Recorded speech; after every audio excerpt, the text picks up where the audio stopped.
to spend most of the time, I think, talking about materials for direct energy deposition and what those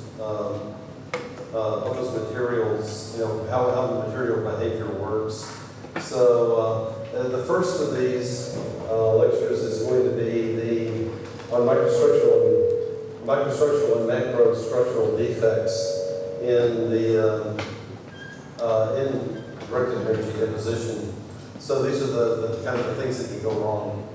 So the topics that I want to discuss, we'll talk about the expected microstructure, what we hope to have, but then also talk about the effects of certain treatments on the microstructure that will affect the form of microstructure and obviously also the properties. So that's going to be the effects of the role of temperature, the role of cooling rate, and we'll talk about residual stress and supports and what some of the impact associated with that. So this is really the starting point for really for any of the fusion processes in additive manufacturing. When we look at microstructures of fusion additive manufacturing, this is where we're melting the metal and re-solidifying it. I need to step back a little further. At any rate, when we look at those, there really are two prominent kinds of structure that we see, and I show both of these. The left side shows bays for Ti-64, and the right side shows bays for 316. These were powdered in fusion, but we see the same kind of structures in DED as well. But what they are is, you see these, I want to make the argument that even though they look very different, they're actually sort of the same thing. So that's the first point that I want to make today. And what we see really are, on the left side, is this kind of a columnar structure, and the columns in the grain are going from bottom to top, which in these photographs is the build direction. So the Z build direction is going from the bottom of the screen to the top. And so we see this columnar growth, which, so it kind of makes sense because if we're melting liquid on top of a substrate, as the molten metal solidifies, it makes sense that if there's a crystallographic orientation that it's solidifying onto, that it would grow in kind of that epitaxial kind of way. And so we would see this be the case. And again, you have to appreciate that the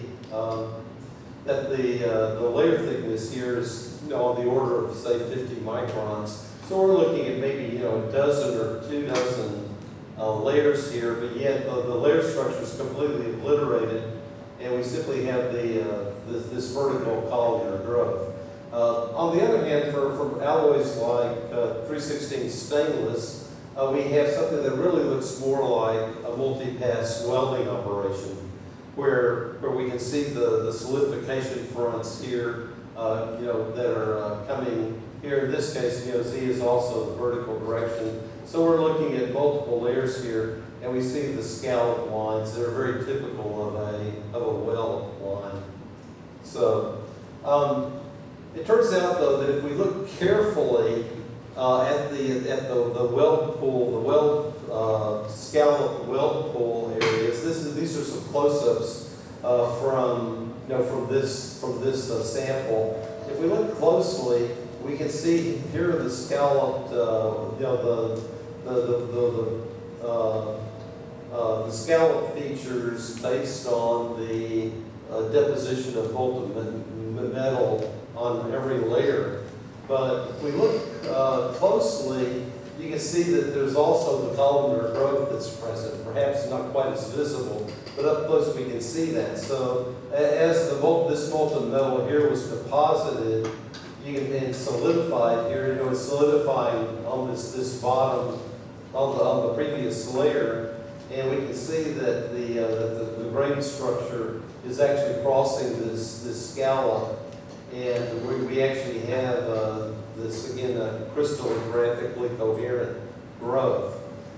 It's not universally the case. I showed this blow up. This shows a previous grain of the previous layer. This is material that was deposited. They don't have the same crystallographic nature. We can tell by the way the metal edges. But it's clear enough to understand this. If this grain is not oriented favorably for growth of the liquid as it solidifies, then a new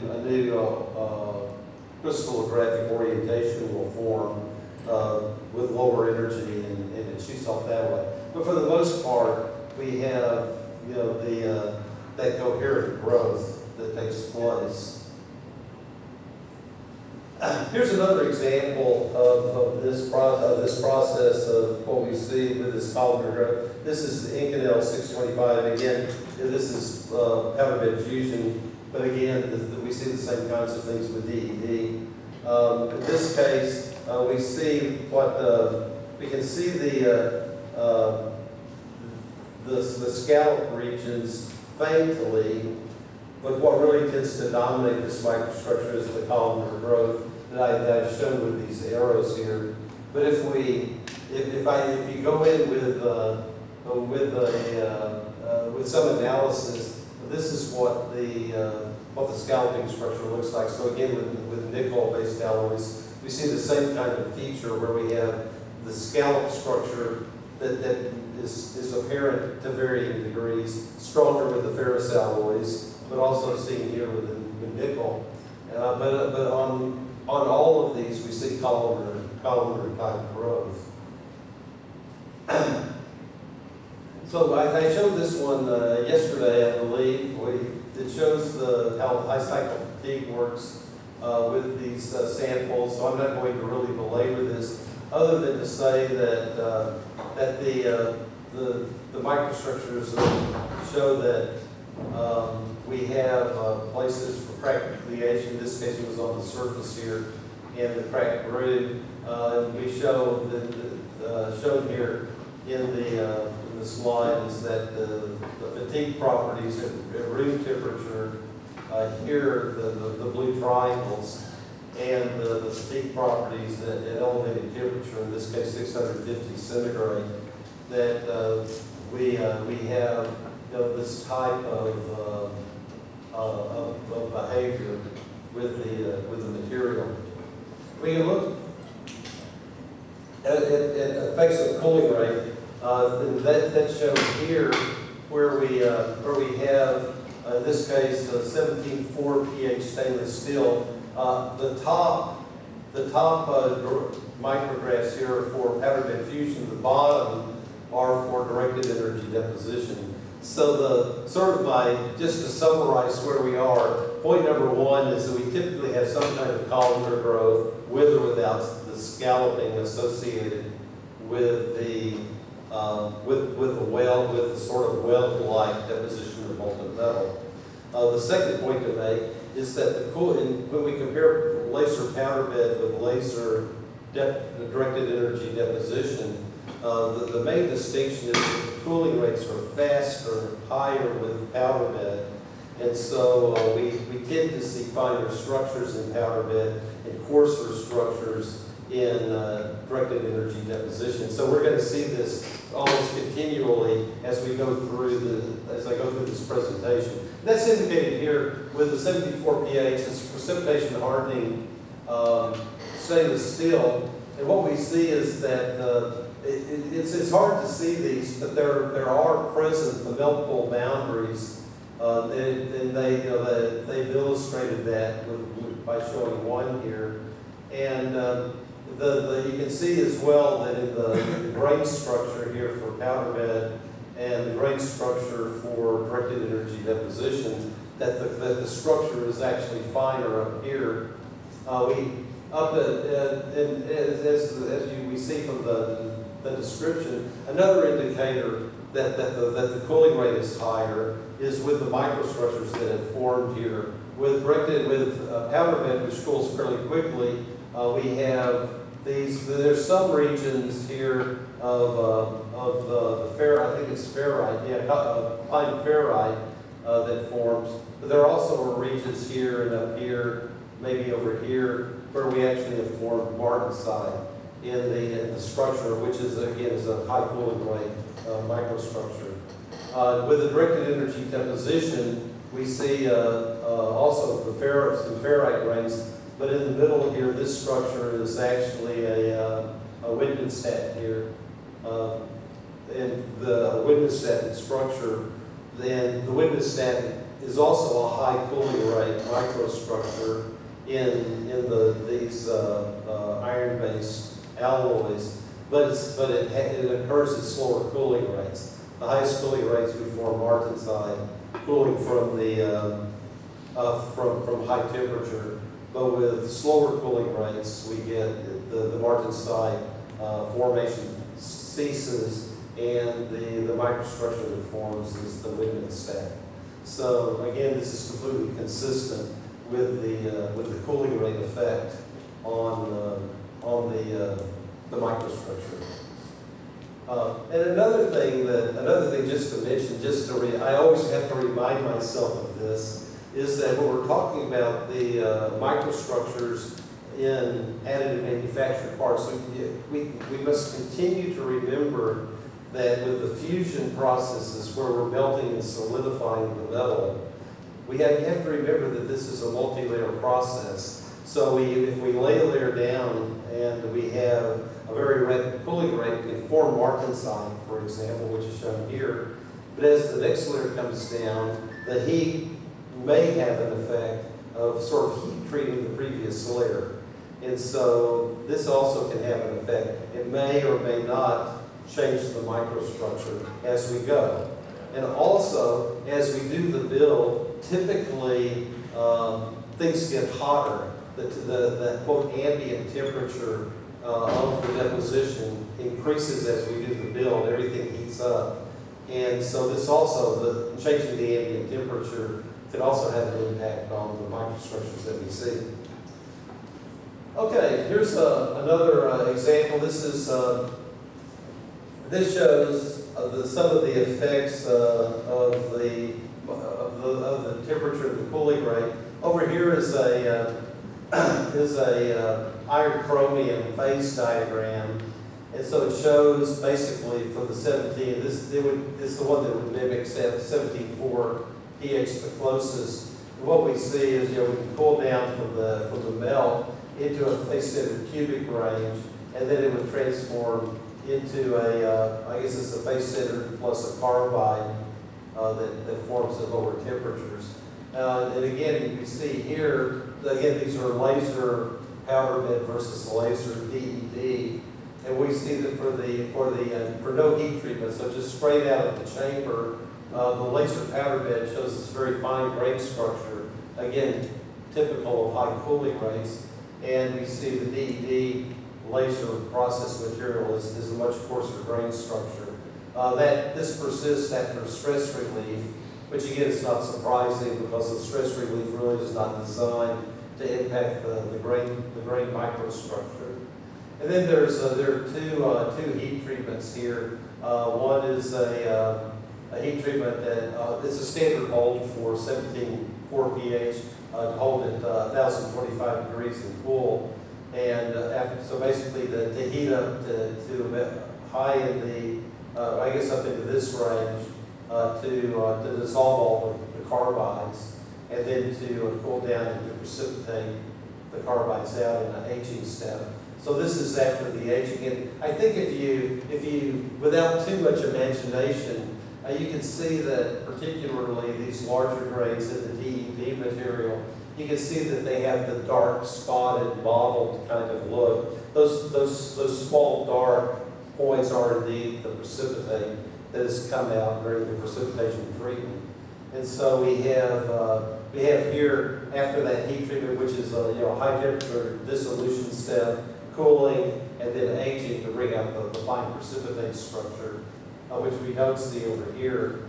And we see the same kind of thing with the powder bed, except that the grain structure is so fine that we can't really notice it. But we also have the fiber precipitates up here as well. And then finally, of course, after stress relief, that has no real direct impact on the precipitate structure or on the grain size. So we don't really see much difference from going from here to here, just like we don't see much difference going from here to here. So anyway, so that's the what we see there. This is another example of the effects of cooling rate on microstructure. This is Monel K500, a nickel-based alloy. That is, if I remember correctly, it's a solid solution alloy, so it's, there's no precipitation involved here. But again, it shows non-heat treated. So this is straight out of the machine, the laser and the laser-based DED. And it's hard to make much sense out of these DED. We do have a larger particle size, grain size. After heat treatment, everything seems to coarsen up pretty well. And the heat treatments are down here, but basically it's a high temperature anneal with an air cool, and then some aging of the alloy and with different tempers. But for my purposes today, what's important to show is that we basically have fine microstructure as built, and then with heat treatment, the grains typically do coarsen. And in this case, if the coursing is sufficient, we can see that we can start to obliterate the grain structure altogether, and so that the high cooling rate powder bed parts, microstructures, and the lower cooling rate directed energy deposition structures start to kind of look alike. And again, with high temperature, the grains will grow, and the growth rate is dependent on the size of the grains. So the small grains grow faster than the large grains do. So the powder bed fusion microstructure will tend to catch up with the DED microstructure.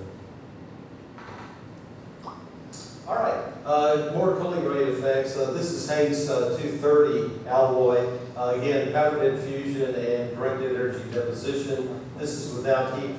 This is straight out of the machine. This is with a standard heat treatment, which was solutionizing at 1170C and furnace cooling.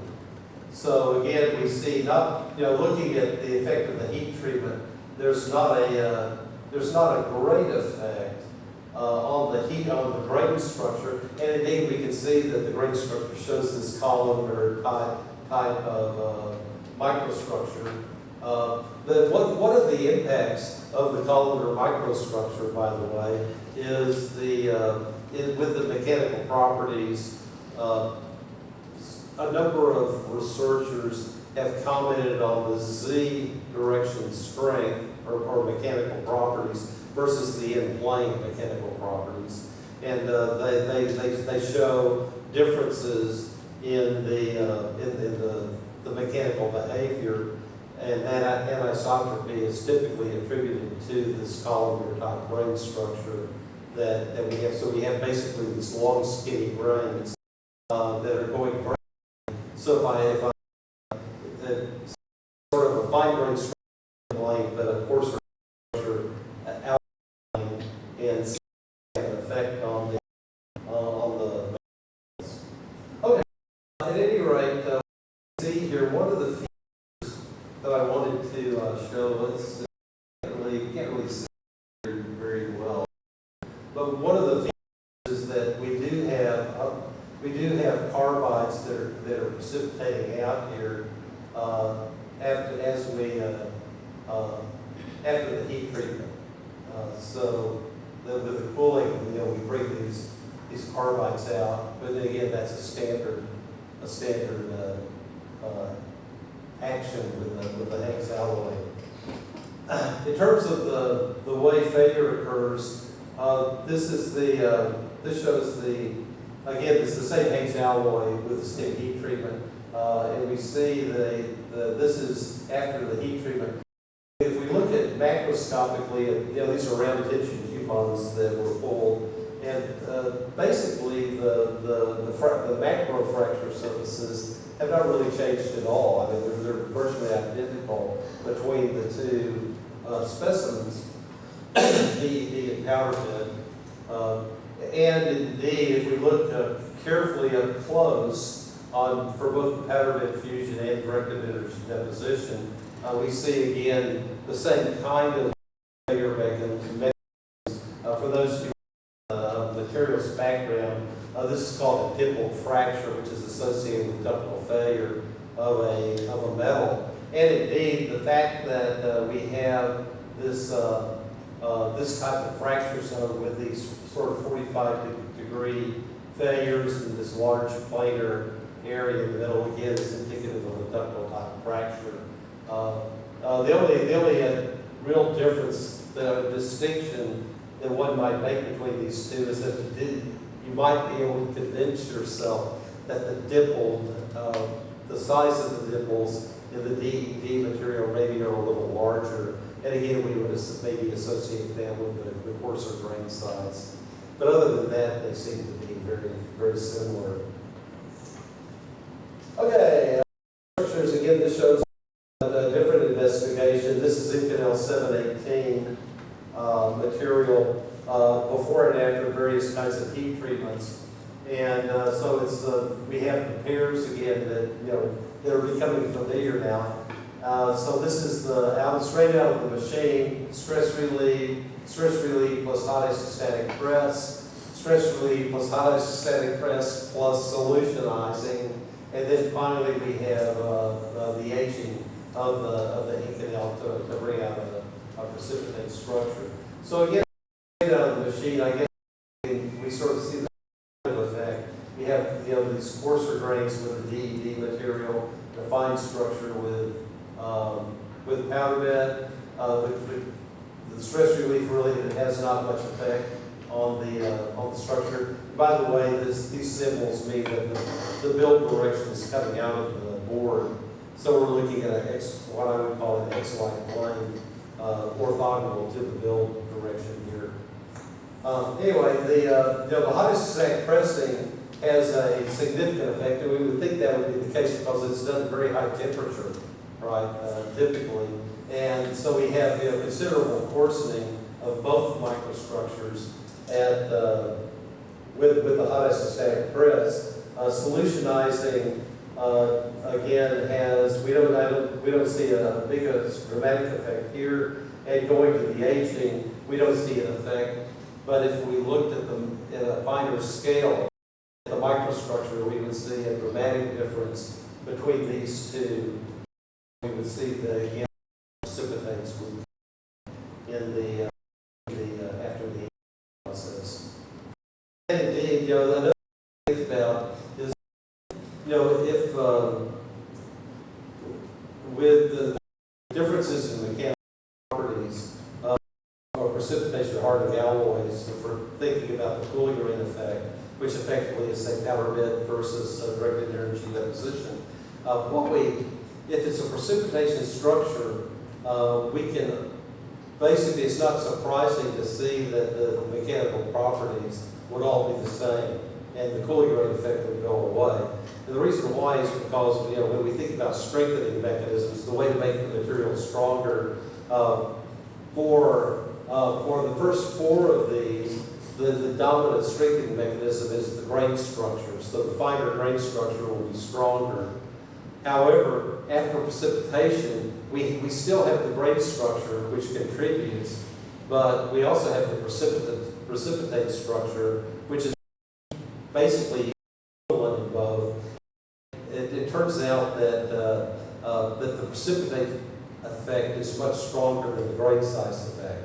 So when the precipitates come out, the strengthening that we get is, from the grain size is kind of washed out.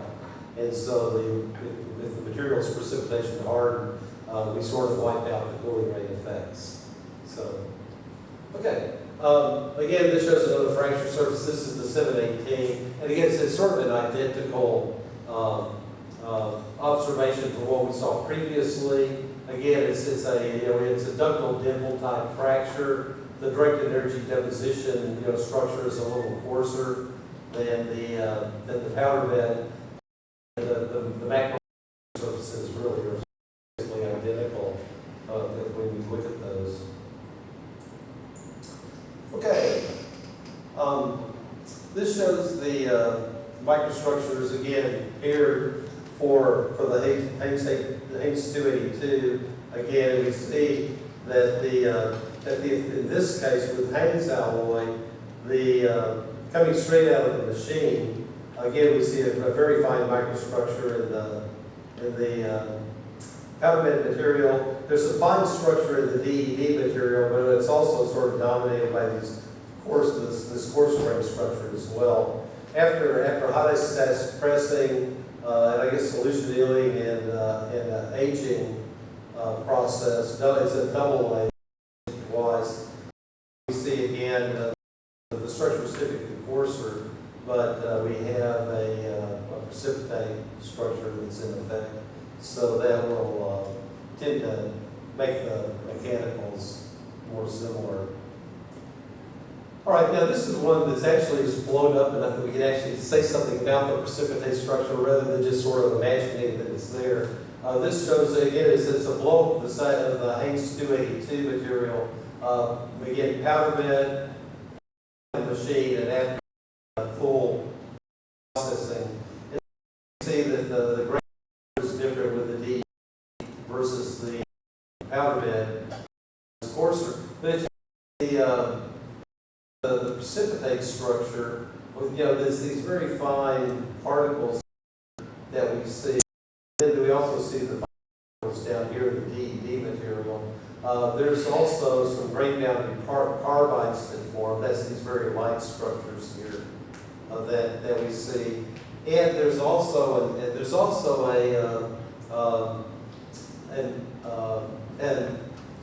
phenomena that can occur, and we see it here.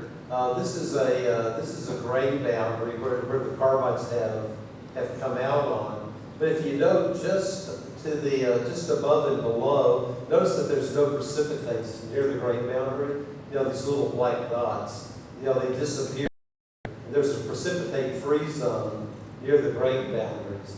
What tends to happen here is during the cooling or during the aging effect, what happens is the particles, there will be diffusive effects. I forget what the elements are that contribute to the precipitation, to the precipitate formation in the Haynes 282. But those elements will tend to diffuse a distance to the and disappear. Even contribute to the formation of these carbides, and we have a precipitate-free region. Again, it may or may not impact the properties of the material, but it's certainly a microstructural phenomenon that we can see. Okay, so that I think is enough of the cooling rate. It's sort of, I feel like I've sort of been singing the same chorus over and over again as we look at the effects of cooling rate on microstructures. So I want to move now to the residual stress.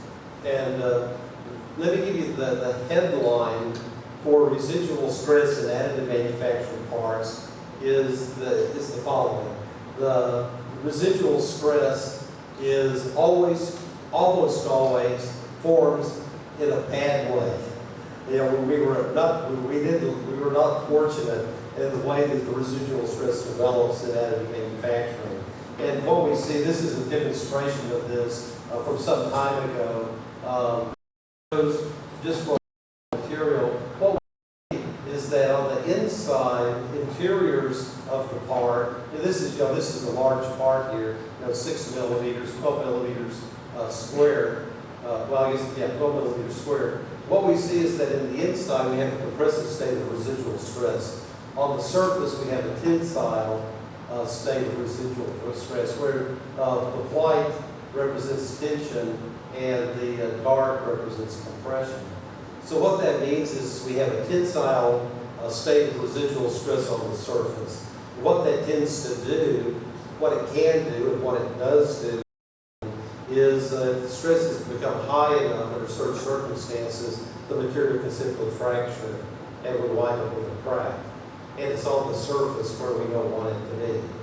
So, given our choice, if we could choose a residual stress state, we would choose tension on the inside and compression on the outside.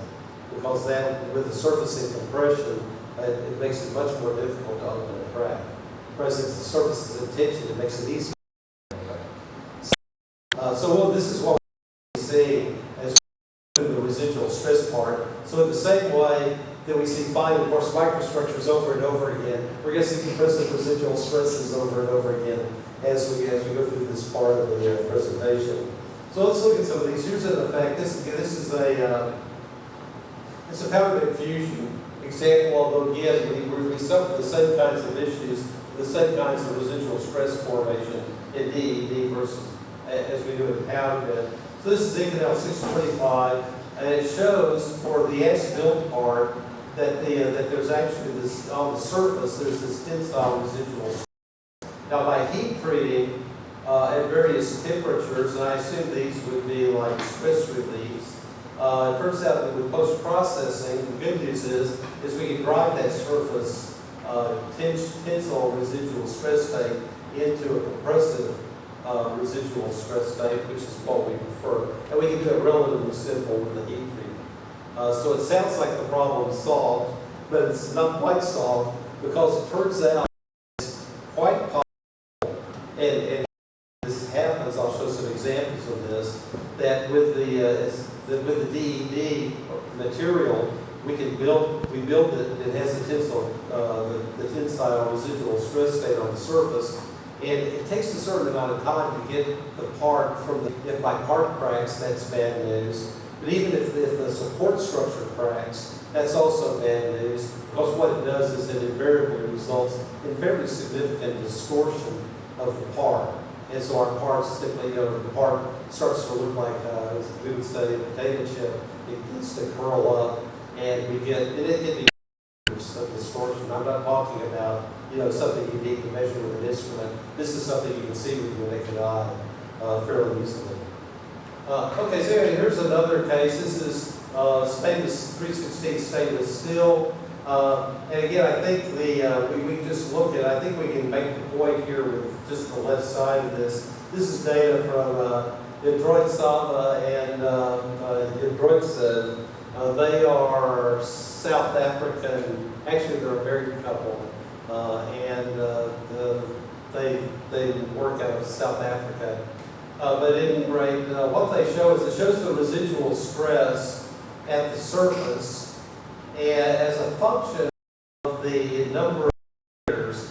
So just with one, what we see is this is this hatched bar is near the substrate, so it's at the bottom. And what we see is that as we build the part, this is 1 layer, 5 layers, 25 layers. We see that at the substrate, residual stress stays increasing slightly. Whereas near the top surface, here, these horizontal bars, the leftmost bar, near the top surface, we tend to show a decrease in the residual stress. So at the surface, at the top surface, which is continually moving, we see a drop in residual stress. I would attribute this to the temperature effect because as we do the build off the base plate, the build surface, things remain fairly cold. But as we continue the build, the temperature gets hotter, and so the heat from the build process actually serves as a kind of stress relief to lower these residuals. Okay, this is again the effect of layer height on residual stress. This is 6.4, titanium is 6.4, and so these are it's a 10 by 10 millimeter cube that was built, and what it follows is the stress state as a function of the number of layers. So it goes up to 40 layers of build here. And we can see that in this case, I assume this is the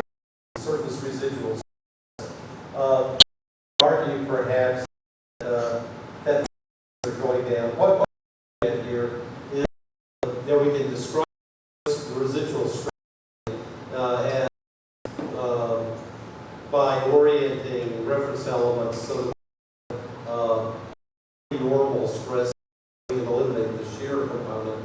If we orient, if we look, basically if we look at it the right way, we can produce a so-called principal stress state where we have three normal stresses that are available. And what this shows is the x's up here is the maximum for the three principal stresses. The open squares at the bottom is the minimum principal stress. So the third principal stress is not shown here, but we know that it lies between the two because it has to be between the minimum and the maximum. So, but what we see here is, there's a reasonable amount of scatter here. We're talking, a couple of hundred megapascal here in terms of the maximum principal stress. It shows maybe a slight, but not much. The minimum residual stress again doesn't show much effect in terms of as the build goes on. So the surface minimum principal stress stays fairly horizontal around 300 megapascal, or maybe you could argue might increase a little at the end, possibly. Okay, so that's sort of a competing effect of layers on the microstructure, or on the residual stress state. Okay, so here's residual stress in directed energy deposition. This is work on this side. Taylor shows this, and I'm looking to see what the material is. I don't see it here, but what it shows is that we look at the residual stress, Ti-6-4. Again, we have sort of competing effects here. With Ti-6-4, with the different cases here, I'm not sure what the distinctions are, but we have, I think, here it is. Yeah, the distinction here is how basically what this researcher did is he was doing a DED build with Ti-6-4. He would put a layer down and he would process it. But then what he would do is he would wait a certain amount of time before putting the next layer on. And the question is what's the effect of that wait time or dwell time on the residual stress state? Presumably, you would think the longer you wait, that the residual stress would go down because we're sort of cooking the part for a longer period of time. That's not the case with Ti-6-4. It's not the case with Ti-6-4 because we see the residual stress state going up with dwell time from 0 seconds to 20 seconds to 40 seconds. So we're actually seeing an increase in residual stress with Ti-6-4. However, we see the anti effect with Inconel 625 with the nickel-based alloy, where we start with a high residual stress, and as we hold, again, this would be sort of what I would predict would happen. As with the increased dwell time, the residual stress drops. Certainly not enough to completely eliminate its effect, but it certainly does decrease it. The same is true over here. This is a different set of work. This is a high-strength steel ferrous alloy. And you have to interpret this when you have to appreciate that 0 is here. So in this case, the 0 second dwell time actually produces a negative residual stress state. And as we increase the dwell time, we get larger compressive residual stress, which is kind of a good thing. So basically, I guess my takeaway, such as it is that with high-strength steel, dwell time is a good thing. With Inconel, it's a good thing. With titanium, it's a bad thing. So go figure. I can tell you another issue with dwell time that's very important from a perspective, and that is you have to appreciate that with almost all of additive manufacturing, we put the build fast because as I talked about the economics, the slower I build, the more expensive my parts are, if nothing else. So that's significant. Well, if we start throwing in long dwell times, that's going to slow down my build rate, which is going to make the parts actually slow down my production rate, which is going to increase the cost of the parts. So anything that hampers progress in the build I always think of as, well, there better be a really good reason to do it. And in this case, just again, just to offer my thought on this, is look at these, and I say we're not getting really enough bang for the buck to justify it. Because the changes in residual stress structure for these is really not spectacularly great, considering the fact that I'm putting 40-second wells on my part. So I'm speculating that maybe that's not something that we would want to do. Okay, so I want to move now to an area where I want to talk about once we get the residual stress, with residual stress, what can we do eliminate that? There's a couple of approaches people have used. One is this one, where they look at the effect of, in this case it's rolling, but it could be deformation on the residual stress state. So this is ARC DED, titanium 64. They're looking at the longitudinal residual stress, which I assume is parallel to the rolling direction. I assume it's longitudinal from the rolling process. And they have 40-layer samples. And what they show here is a plot of distance from the base plate versus the longitudinal stress. And the control sample is the one that was not formed at all. And what we see is this typical, here's 0. We see this typical tensile residual stress state right at the surface. It goes down as we move away from the base plate. That's without any rolling, but with the deformation up to various force levels, what we see is that we can bring the residual stress down. In this case, it drops it. It's still tensile, but we've dropped it from about peak of around 500 megapascal down to about 200, which is a pretty significant drop in residual stress. It's in manufacturing. All along, the deformation can have a beneficial effect on reducing residual stress. Those of you that maybe have backgrounds in manufacturing, is the classic reason for doing, say, shot peening, right? Because we do the surface deformation, we deform the surface in a way that loads, it generates a residual stress pattern on the surface that's compressive. Okay,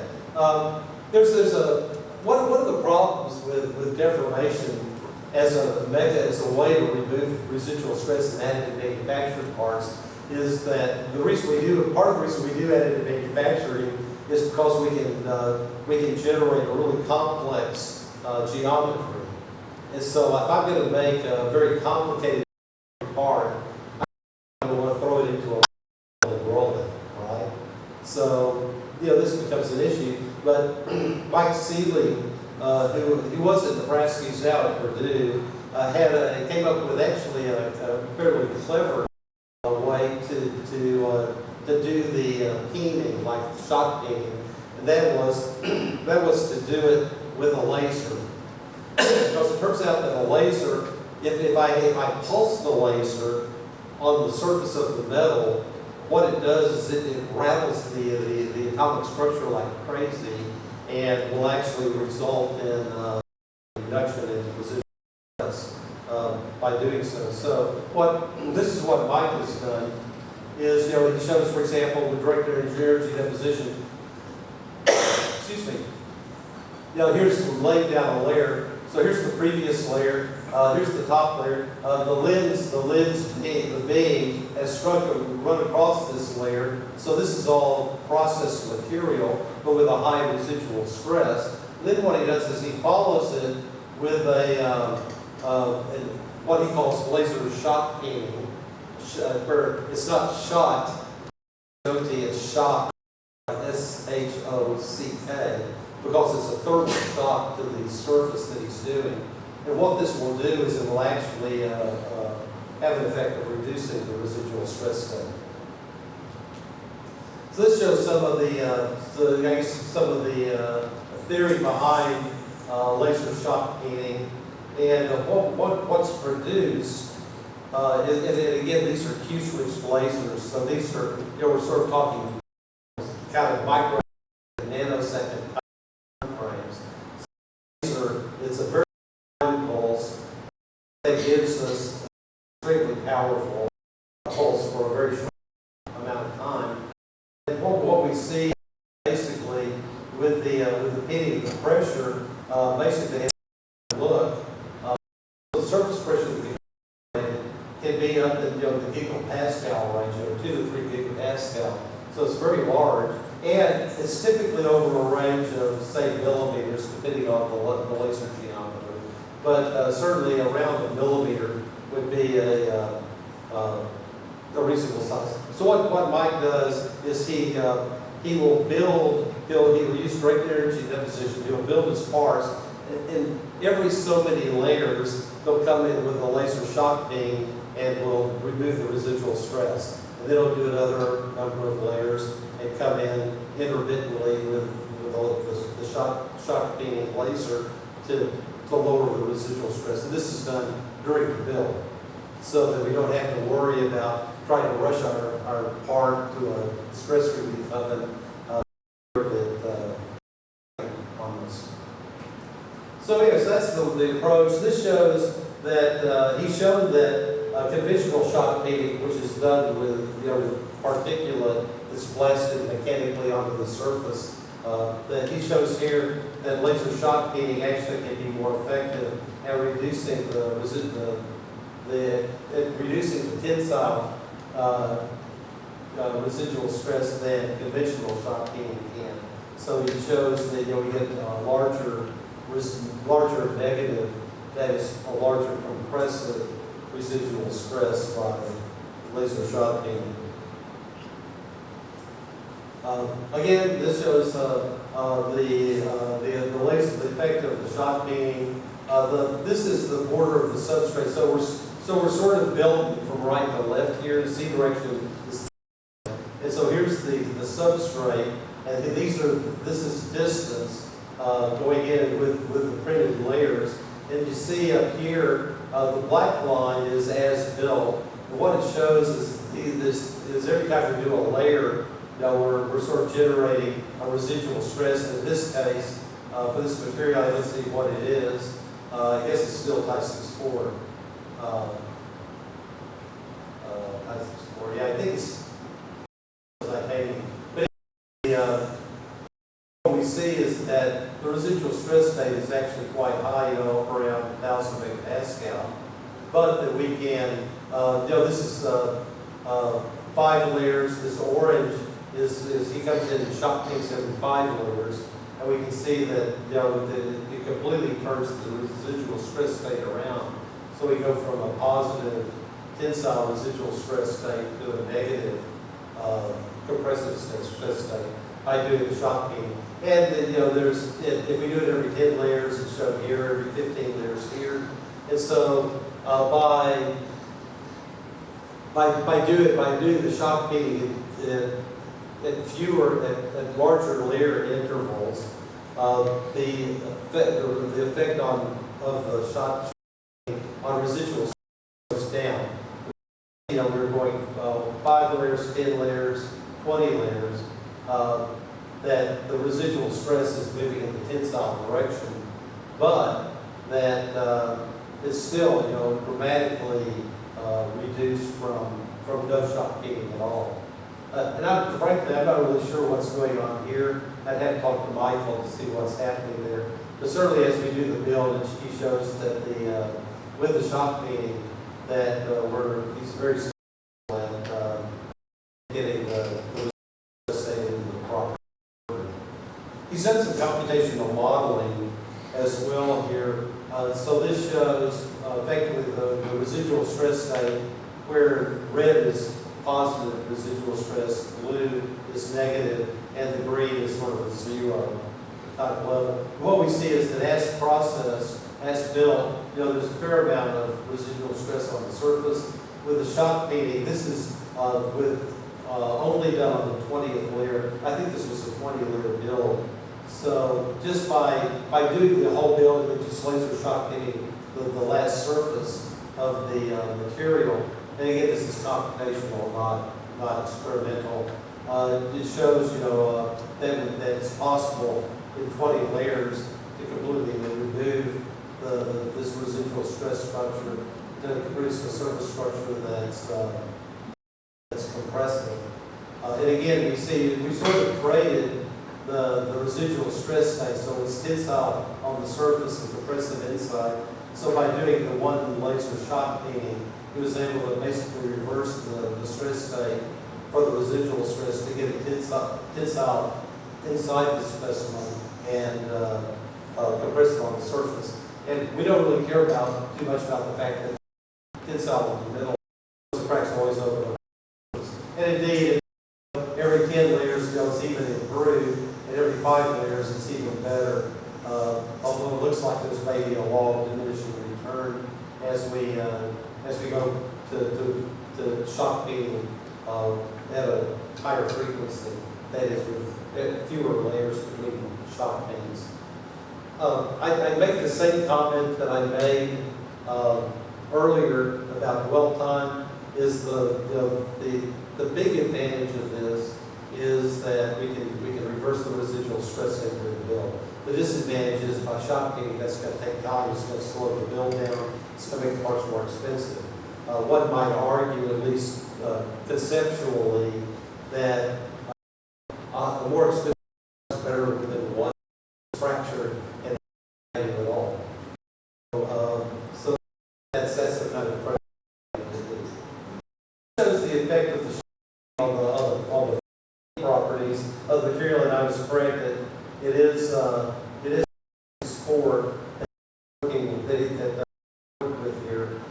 This is research from Zhang et al., but Seeley has used it in his work. And what it shows is that as we, for the as-built material, we have an SN curve that looks like this. With one shock, we're here, and with 2 shocks, we're higher. So basically, we're increasing the endurance stress by doing the shock peening, and which is a good thing. We like the stress to be, the fatigue stress to be as high as possible, and so that's been a good thing to do. So I think so. This is I think this is a good point that they maybe take a break. Minutes. We'll start at 11. We're at 11:30. Finish up with talking about structures and the effect of stress on that. So let's take 10, and we'll be back. Finish this up. Okay.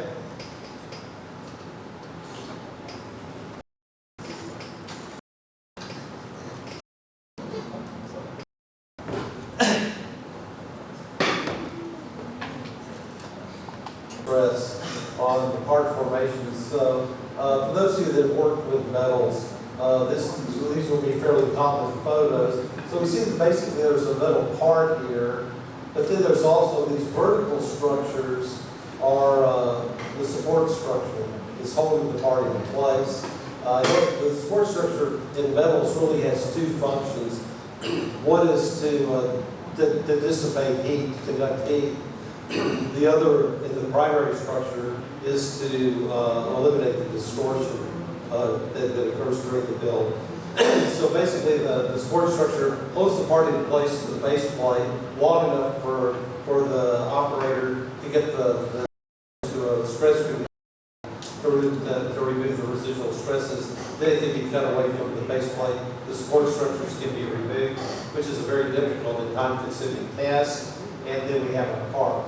So, but this shows the effect of the residual stresses in the real world. Up here, again, these are with various materials and various organizations. This shows a part that is actually is fractured from the residual stress structure. This down here is a fracture across the support structure. Over here, you can see here the part, which are these sort of have a bar type shape, have ripped away from the support structure before the sample can be stress relieved. And again, you can see that this is a fairly large distortion. We're talking about small distortions here. Again, down here shows again a crack in a part that forms for residual stresses. And this shows again some fractures along here where the part is separated from the support structure. And again, the problem, the problem with that is that it doesn't destroy the part, but the part becomes distorted. We can't stress relieve that distortion back. It's there to stay. So anyway, I can finish up this part of the talk, sort of part 1 of 2, with a summary. So these are, I think, probably the main takeaways. First of all, the defects of their mitigation is an important consideration in additive manufacturing. We're going to talk about these more in the next presentation at 11:45. Also, depending on the feedstock material, parts tend to show elongated structures parallel to the build direction, to the Z direction, Z plane, Z direction. And they also, in many cases, but not universally, show these scalloped features similar to multi-pass welding. Cooling effects affect grain size primarily in the additive parts. This influences the properties via Hall bench styles strengthening. And carbon fusion having structure and DED. Again, neither is good nor bad. They're neutral. The resistance is desirable the way it forms in additive manufacturing, and has an investment commonly surface stress and internal compressive stress. We really like to have the opposite. And then residual stress is a typical failure mechanism for support structures. This is something that happens, at a reasonable rate. So that finishes up this part. What I wanted to do, though, is to spend the remaining time talking a little bit about part orientation. I hope I have the right talk now. Yeah, here we go. So I want to talk about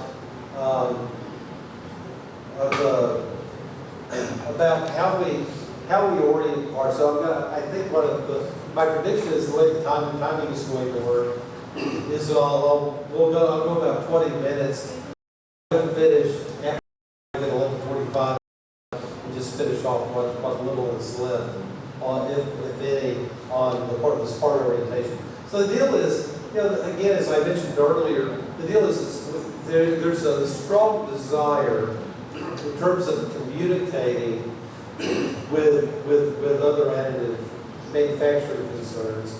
There's a strong desire to be able to describe the orientation of a part during a build, because often the orientation can have on microstructure, it can have on the properties. And so both perhaps for our for us, the value is that, as I mentioned earlier, is that I can build a part in Austin, and I can explain in India, how it was built and what configuration it was built. That has value because often where the part is built in the machine and how it's oriented in the machine can have an impact on the properties and performance of the part. It also, from a commerce perspective, can be valuable because what it can do is it allows the customer and the receiver of additive manufactured parts to be able to have an intelligent conversation and to describe with the manufacturer of those parts exactly what the desire is in terms of where the part is located in the machine. So that's the introduction. But before I have else that I just wanted to mention. It's really sort of a follow-on to the cost analysis that we did.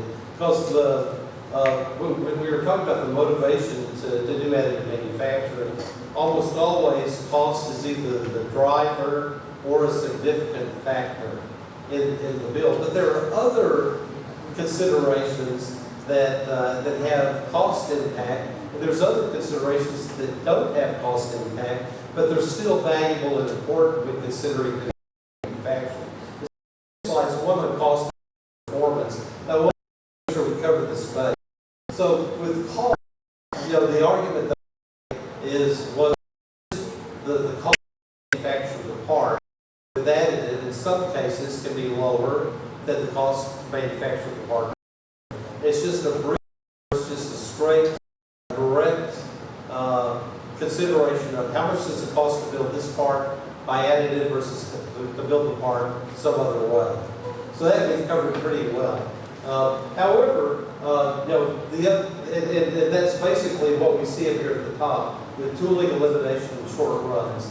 That's really where we see the value in terms of lowering costs. But there's other things that can lower the cost too that are not associated with the build. And I wanted to point those out. One is reduced part time, which we see on the cartoon here, where it turns out that if I have 10 or 15 different parts that have to be assembled, it turns out that costs money. I have to pay somebody to do it, and we have to get different parts. There's possibility for assembly errors to occur.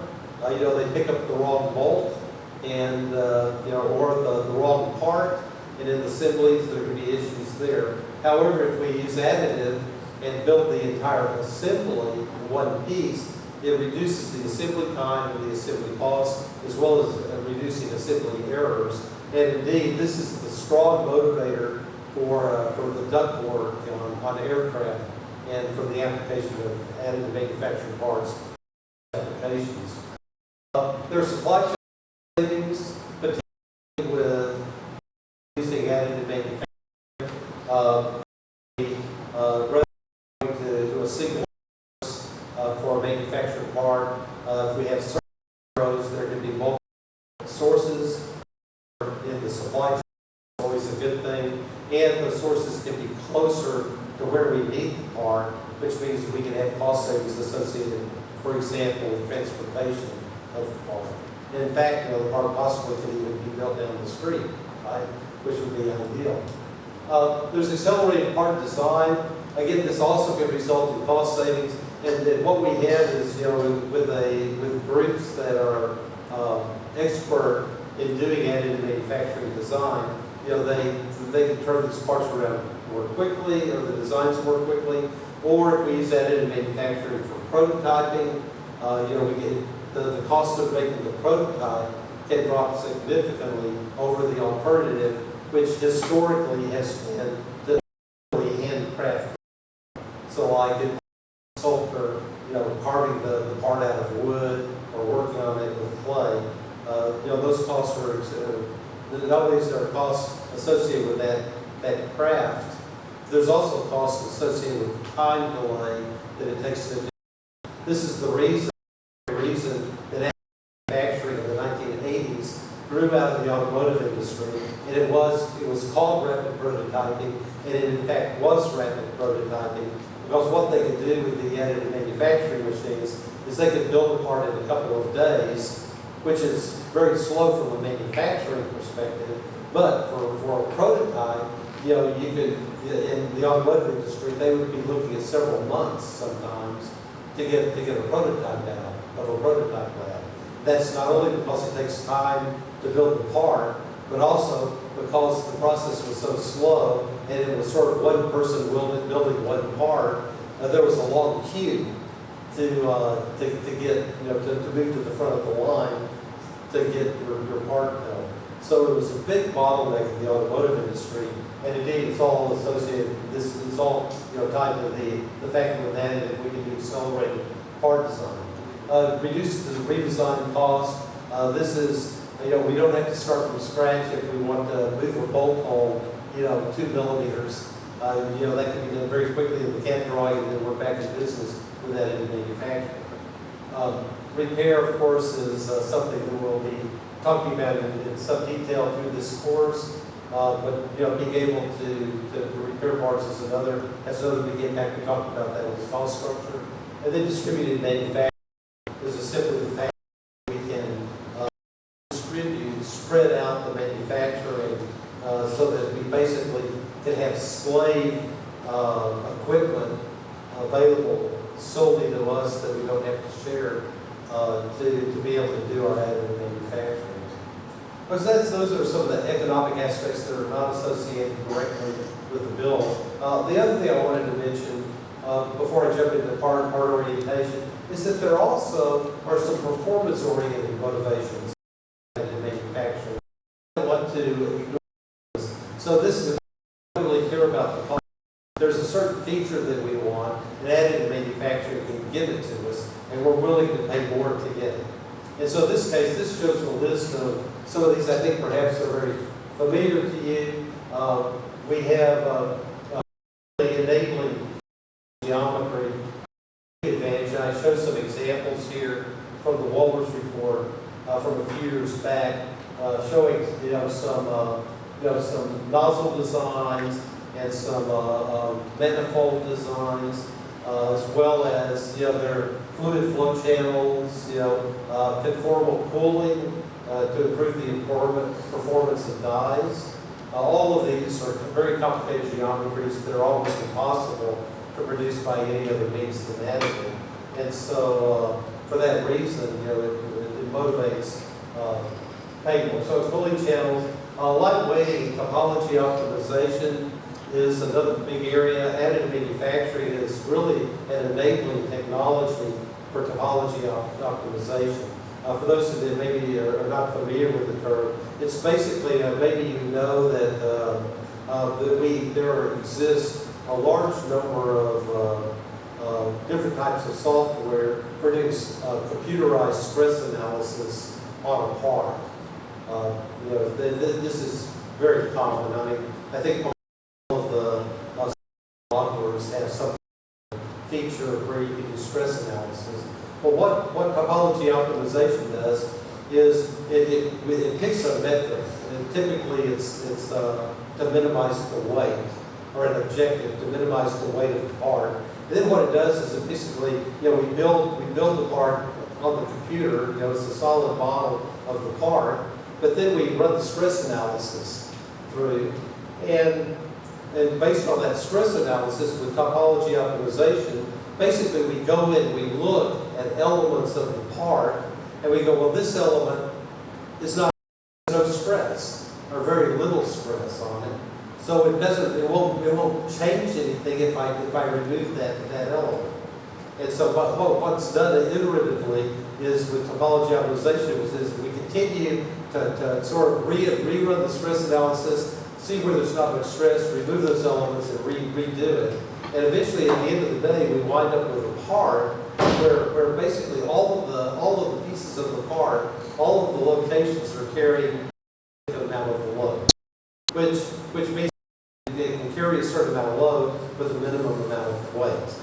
And so the problem, though, the issue with topology optimized parts, I'm sure I show some here in a minute, is they're very biological in shape. They're very odd shaped, very geometrically very complex. And if you look at one of these things, you can go, with the background of an additive, we go, additive is really the only way to do this. There's no other way to build this part without using additive. So topology optimization is a big one. We do lattice and cellular structures as well, which again is a way of light weighting and also has other benefits, particularly, for example, in biomedical applications, where we want to, for example, with hard tissue scaffolding, we want to create a bone replacement. And I think we've seen those. It seems like I've seen I guess maybe it was in the thesis I read. Yeah, where with jawbone replacements and things like this, where we can do that. Having the porosity is helpful for bone ingrowth, so there's a performance issue that also can come into play. Then finally, we can do unique microstructures. In some cases, this would include, for example, functionally graded parts and aspects of the functionally grading, the material. We can do changing the power distribution. We can change the texture of the part. We can use that for things, including identification, where you basically have a part. You don't have a nameplate on the part that can be ground off. You actually have built the identification into the part, so that someone wants to do something bad, in terms of the identification. It's just impossible to do. So anyway, so those are some examples of that. So let me just spend a few minutes. We'll stop at about 6 minutes. Then I'll pick this up after the 15-minute tea break at 11:45. And then we'll finish that up, and then I'll go into the second part of the microstructure talk. So anyway, what I'm referring to here is, turns out there's an ISO ASTM standard. It was jointly developed. 52, I forget the number, but it will be coming up. But what it is the part orientation.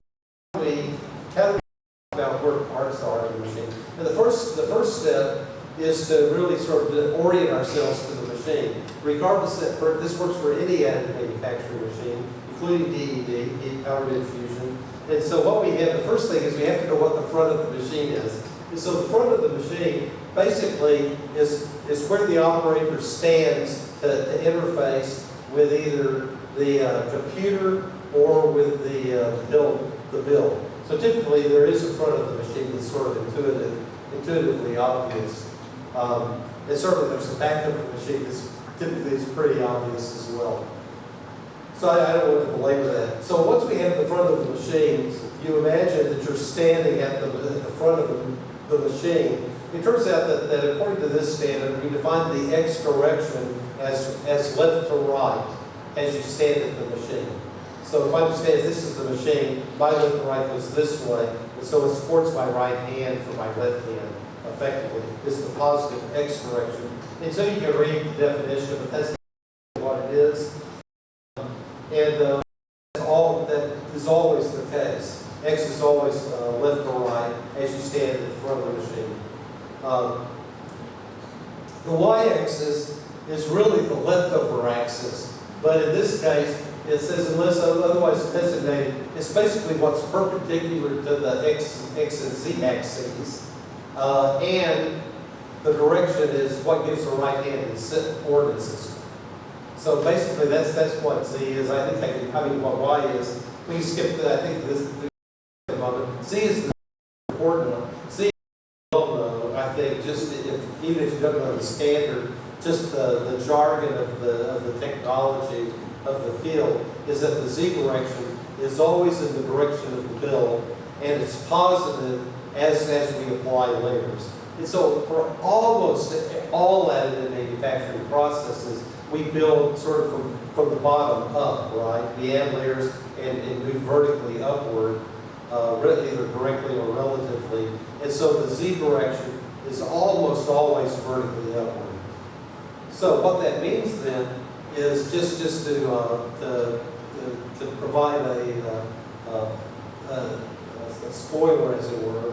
If my X direction is always to the right, and my Z direction is always vertical, to have a right-hand system, my Y direction is basically from front to back of the machine, or what pointing away from it, as I stand at the front of the machine.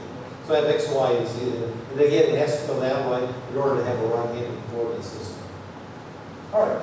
We've got a few more minutes here. The origin is basically, we have the axis system now, but the question is, where do I put the origin, which places it in the machine? And so that's what this slide is about. It turns out there are a few different kinds of origins, but typically the origin that we want is the top one here, and it's typically, well, of course, it's the reference point where the three primary axes intersect. And I guess it's the second one, the build origin, commonly located at the center of the build platform, and fixed on the build facing surface is typically where we put it. So if I have a base plate or a build plate where we're starting, the origin sits right in the middle of that. So this just shows an example. So if this is the build plate that we show here, we would, in the front of the machine is indicated. So I have positive X direction going left to right. I have positive Z direction going vertically upward, and the positive Y direction moves away from me from front in the machine. This is sort of the default. We used to put it somewhere else. This is where we would sit, where we would orient the system. Okay. It's possible. I mean, I can think of at least one or two additive processes from downward. It sort of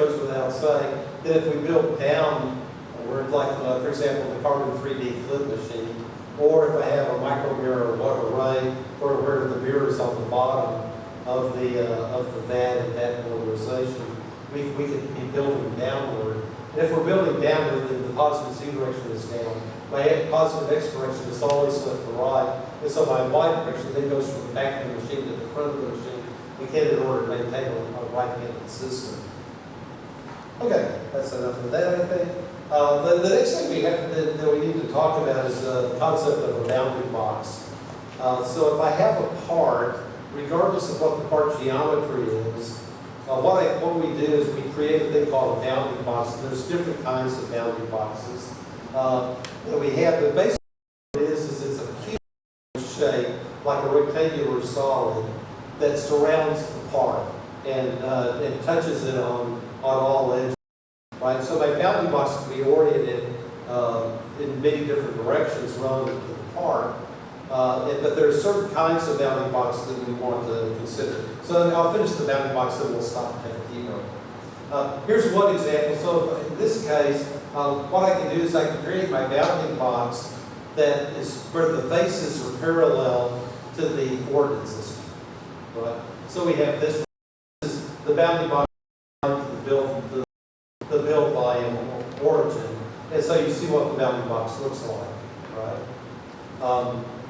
So that's one example. The other example is we can have this thing called a minimum perimeter bounding box that's arbitrarily oriented. That's where basically effectively I take the bounding box that has the minimum volume. So I basically explore all possible kinds of orientations of the bounding box on the part. It is the one that has the minimum volume is the one that becomes the minimum perimeter bounding box. And notice that, by the way, it sort of goes without saying, depending on the symmetry of the part, like this part, it's not a unique box, the minimum perimeter box. Because I can rotate this bounding box around an axis, around the axis of symmetry of this round part, and I don't change its volume. So we can actually have, it's not a unique solution, is my point.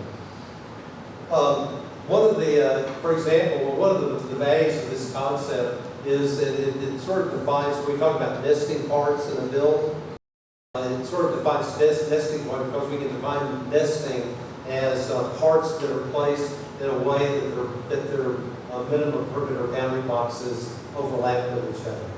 And we can use that as a definition for nesting for what it's worth. Okay, so here's one.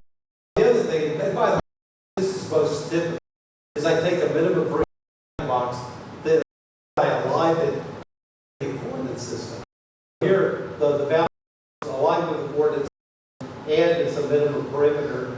So we have this, and again, typically, this is the box that we would pick. This slide just simply shows that I can rotate the bounding box in different directions and still have, I can rotate the part in different directions within the bounding box depending on the symmetry of the part. So this bounding box approach that we're using doesn't necessarily tell the whole story. And again, unfortunately, it depends. We have to actually look at the specific part geometry to know basically the best way to describe it. Again, that comes later. So it's about 11:30. So let's take a 15-minute break, and I'll pick up with how we orient parts within the build chamber. So we'll take a tea break, come back a little bit 45. Thank you.